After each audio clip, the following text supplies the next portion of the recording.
I just got back from the US, New York specifically, and I had a really hectic weekend. I was saying to people that I've been to UNGA, right, to United Nations General Assembly. That happens in September every year. I've been there many years. I've probably been there, counting maybe about 10 times, right, in the past 15 years. And I have to fight to get into the room, right? Or I have to wait on a mentor or a connector or a network relationship to say, Sibu, there's an event happening, and it's always on the sidelines, it's always on the sidelines, of UNGA. This year, I did both sidelines and inside there where decisions are made. So that was an incredible experience. I got there, landed, and the first thing I had to do was be introduced by Bill Gates. What a job. How hard. So he introduced me at the Goalkeepers private reception, which was for like his VIP guests. I mean, couldn't imagine the net worth value in that room. Patrice Motsepe was there, just giving you a just South Africa basis. And then of course people like that from around the world were in the room. Which is crazy because these are the people who've got the money in their pockets and are willing to put money where their mouth is and be like, okay, let's change the world, right? So that was great because Bill Gates was announcing their $912 million US contribution and pledge to the Global Fund.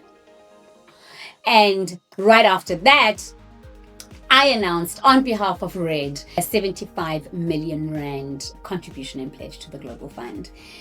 Absolutely amazing, guys. Like that night alone, almost R1 billion. Billion. Rand, US dollars is what we were working on here. And that's incredible, So that night, though, I'll be honest. In the role that I find myself in as an NPO founder, primarily I'm an NPO founder, but I'm also an industry lead, but I'm also a speaker. And so all of these three people must show up on one night, right? I think I've taken this for granted in many a times where I'll focus on just being the speaker and miss the opportunity to network or learn new things in the room. Or I come in purely as an NPO founder and I miss out on the opportunities of if I were a speaker in the room, or I am a speaker but I don't prepare well enough, right? And I think that's what happened on Monday night for me. But everyone in the room were praising me and how I performed that night. I could be holding myself to really high standards, and I am a perfectionist, and that's fine. But I feel it didn't give me that sense where I left everything on the stage. And let me tell you why. Because for the longest time, I was focused on the fact that Bill Gates was going to be introducing me. Fair. And then I kept asking, because I'm a seasoned speaker, right? So I kept asking, so where am I speaking? What's the room like? 'Cause these are all the questions I normally ask as a speaker. What's the room like? Am I going to have a lapel or a handheld? And the reason for this is that if you have a lapel, great. You can have little notes in your hand. If it's a mic, then your hands are full, Then you've got to think more about internalizing your speech, speaking from the heart, so that you only have the mic to deal with, right? Because nerves will always be there. It doesn't matter how often you do this, different audience, different place, will always be nervous. And so I think I focused on the aesthetics of the event, what was going to happen, who was going to be there, that I forgot about my speech.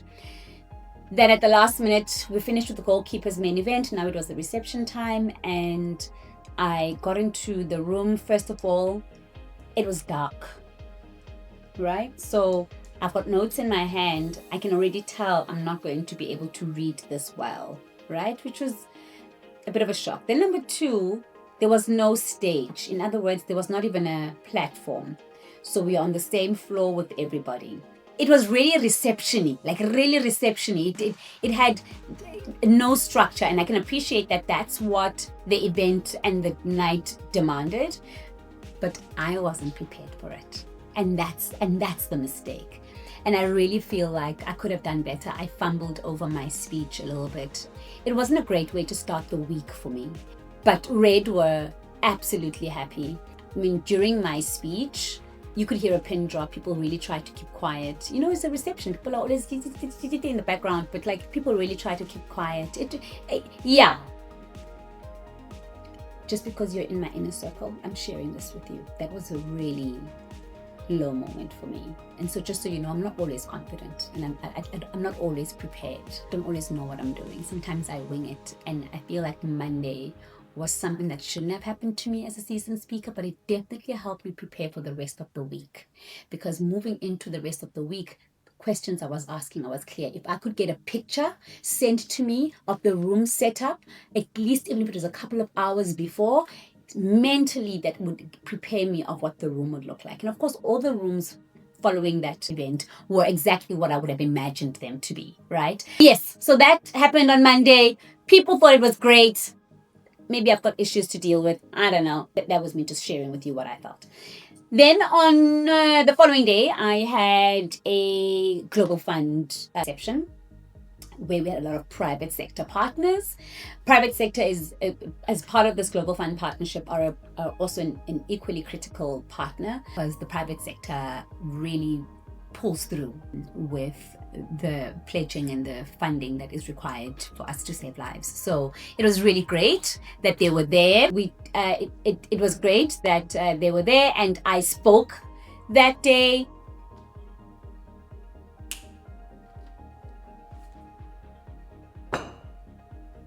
If you are catching my drift, that one could have walked out backwards beyond some. And of course, as we were hoping, people in the room got back the following day and they were like, so how much did you say you needed again? Fundraising 101. And all I did was tell my story. 20 years later, when you are honest about your story, it will always remain as the line that you sell, huh? So I did that, and that went really well. Then I did a Red talk that was chilled. It was just a podcast that Red hosts, and that was really fun because I got to chat with their head strategist around what they do, what the plans are, and just picking my brains around what should we be looking into going forward with the funding shrinking around the world. Sibu, are we doing the right thing? And here's what we are planning. So it was really great, just getting my brain picked.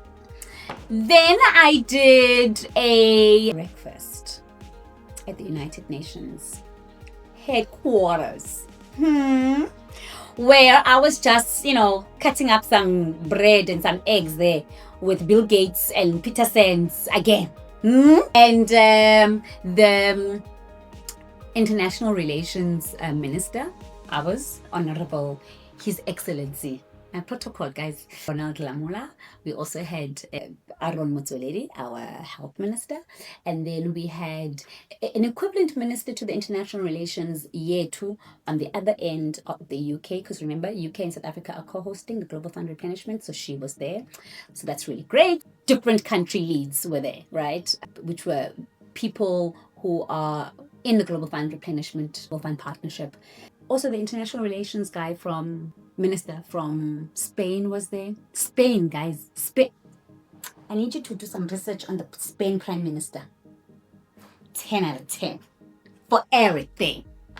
His brain, his heart, and the money. He gives the money, guys. Let's go show some love to the Prime Minister of Spain, Claire Baton. Anyway, so did that.